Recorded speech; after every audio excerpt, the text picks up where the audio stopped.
आदरणीय धर्म प्रेमी सज्जनों, सादर नमस्ते। मैं जेठालाल विश्वकर्मा आप सभी का हार्दिक अभिनंदन करता हूँ। महाभारत उद्योग पर्व अध्याय 21 ये कथा आपको सत्य महाभारत से सुनाई जा रही है। पिछले अंक में आपने सुना, राजा धृतराष्ट्र प्रधानमंत्री विदुर से बोले, नगर में चारों ओर विशाल ध्वजाएं और पताकाएं फहरा दी जाएं तथा श्री कृष्ण जी जिस मार्ग से आ रहे हों उस राजपथ पर जल का छिड़काव करके उसे धूल रहित बना दिया जाए। इस प्रकार राजा धृतराष्ट्र ने आदेश दिया। इतना कहकर वह फिर बोले, दुशासन का महल दुर्योधन के राजभवन से भी अधिक सुंदर है। उसी को आज स्वच्छ करके श्री कृष्ण जी के ठहरने के लिए सब प्रकार से सुसज्जित कर दिया जाए। अब आगे आज का प्रसंग है, विदुर का धृतराष्ट्र को श्री कृष्ण जी की आज्ञा पालन के लिए समझाना, दुर्योधन की कुमंत्रणा, भीष्म जी का सभा से बहिर्गमन। महाभारत की कथा सुनाते हुए महर्षि वैशंपायन जी कहते हैं, हे राजन जन्मेजय जी। तब प्रधानमंत्री विदुर जी बोले, हे राजन धृतराष्ट्र जी, आप तीनों लोकों में श्रेष्ठतम पुरुष हैं, सर्वत्र आपका बहुत सम्मान है। हे भारत, इस लोक में भी आपकी अति प्रतिष्ठा और सम्मान है। हे राजन, जैसे चंद्रमा में कला है, सूर्य में प्रभा है तथा समुद्र में उत्ताल तरंगे हैं, वैसे ही आप में धर्म की स्थिति है। ये बात समस्त प्रजा निश्चित रूप से जानती है।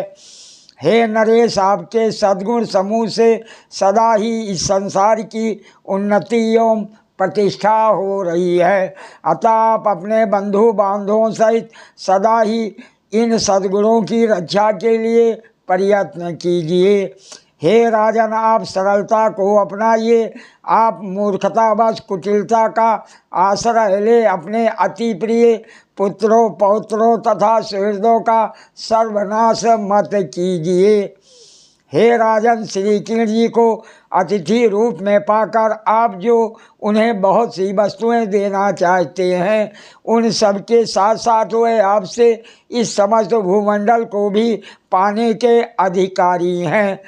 यज्ञों में प्रभु दक्षिणा देने वाले हे महाराज, आप धर्म पालन के उद्देश्य से अथवा श्री कृष्ण जी का प्रिय करने के लिए ये सब वस्तुएं उन्हें नहीं देना चाहते। ये सब तो आपकी माया और प्रपंच मात्र है।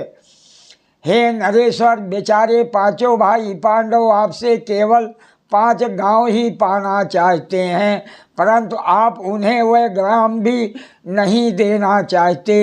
इससे स्पष्ट प्रतीत होता है कि आप संधि द्वारा शांति स्थापना नहीं करेंगे। आप तो धन देकर महाबाहु श्री कृष्ण जी को अपने पक्ष में करना चाहते हैं तथा ये आशा रखते हैं कि इस उपाय से आप उन्हें पांडवों की ओर से फोड़ लेंगे।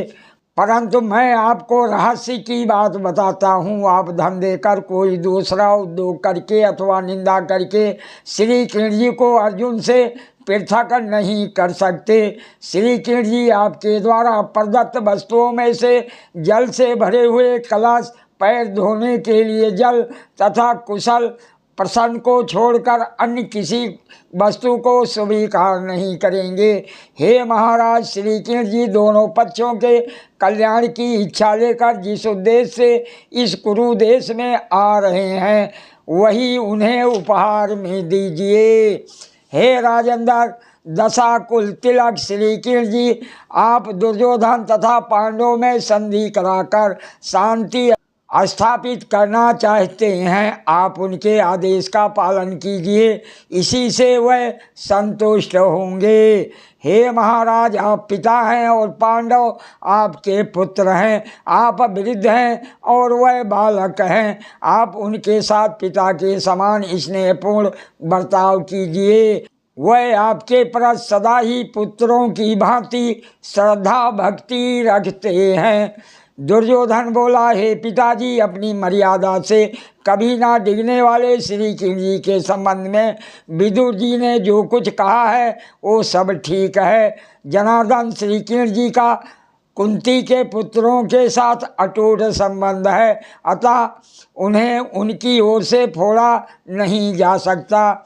हे राजेंद्र, आप श्री कृष्ण जी को सत्कार पूर्वक जो बहुत सा धन रतन भेंट करना चाहते हैं वो उन्हें कदापि ना देवें। मैं ये बात इसलिए नहीं कहता कि श्री कृष्ण जी उन वस्तुओं के अधिकारी नहीं हैं, अपितु इस दृष्टि से मना कर रहा हूँ कि वर्तमान देश काल और परिस्थिति ऐसी नहीं है कि उनका विशेष आदर किया जाए। हे राजन, इस समय उनका सत्कार करने से तो वह यही समझेंगे कि ये डर के कारण मेरी पूजा कर रहे हैं। इस समय मैंने जो महान कार्य करने का निश्चय किया है आप उसे सुनिए। मैं पांडवों के सबसे बड़े सहारे श्री कृष्ण जी को यहाँ आने पर बंदी बना लूँगा। उनके बंदी हो जाने पर समस्त जदवंशी इस भूमंडल का राज्य एवं पांडव भी मेरी आज्ञा के अधीन हो जाएंगे। श्री कृष्ण जी कल प्रातः ही यहाँ पहुँच रहे हैं। महर्षि वैशंपायन जी महाभारत की कथा सुनाते हुए आगे कहते हैं, हे राजन जन्मेजय जी, उसकी ये बात सुनकर धृतराष्ट्र बोले, हे प्रजापालक दुर्योधन, तुम्हें ऐसी बात नहीं कहनी चाहिए, ये सनातन धर्म नहीं है। श्री कृष्ण जी इस समय दूत बनकर आ रहे हैं, वह हमारे प्रिय तथा संबंधी भी हैं और उन्होंने कौरवों का कोई अपराध भी नहीं किया है। ऐसी अवस्था में वह बंदी बनाने योग्य कैसे हो सकते हैं।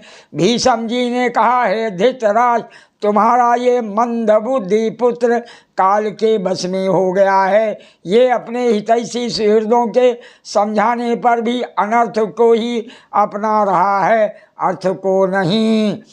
इसने धर्म का सर्वथा त्याग कर दिया है।